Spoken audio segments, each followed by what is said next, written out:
السلام عليكم، كنتمنىكم تكونوا بخير وعلى خير. اليوم ان شاء الله غنوجدوا واحد الصينيه ديال البطاطا بالفخيده ديال الدجاج، كتجي هائله ودغيا كتوجد.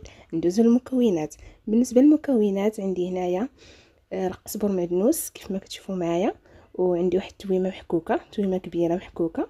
غادي نضيف عليها الملح، وغادي نضيف واحد المعلقه ديال الكركم، غادي نضيف معلقه ديال السكينجبير،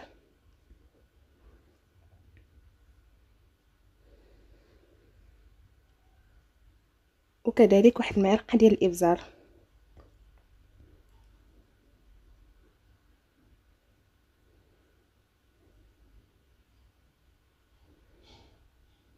ونضيف واحد المعلقه كبيره ديال الزيت بلديه، ونضيف واحد عندي هنا الحامض مصير.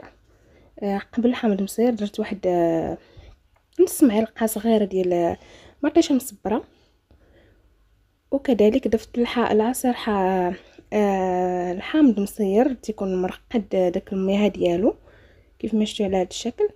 صافي من بعد غنخلط كل شيء، وغادي نجيب الفخيده ديالي اللي كيف ما شفتوا معايا راني منقياهم مزيان وغسلاهم مزيان ومحيده لهم دوك الجليدات.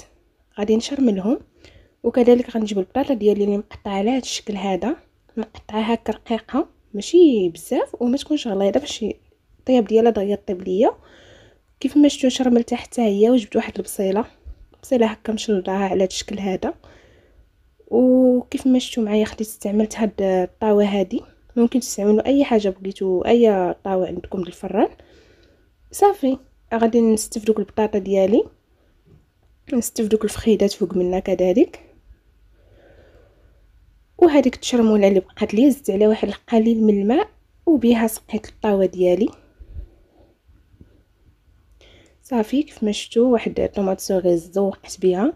وهنايا غادي ندير عليها بابي كويسون وندير فوق منها واحد الالومنيوم باش دغيا طيب ليا في الفران وما تحرقش ليا وطيب معلكه. وكيف ما شفتوا هذا هو الشكل النهائي ديالها. كنتمنى تعجبكم، شكرا لكم بزاف.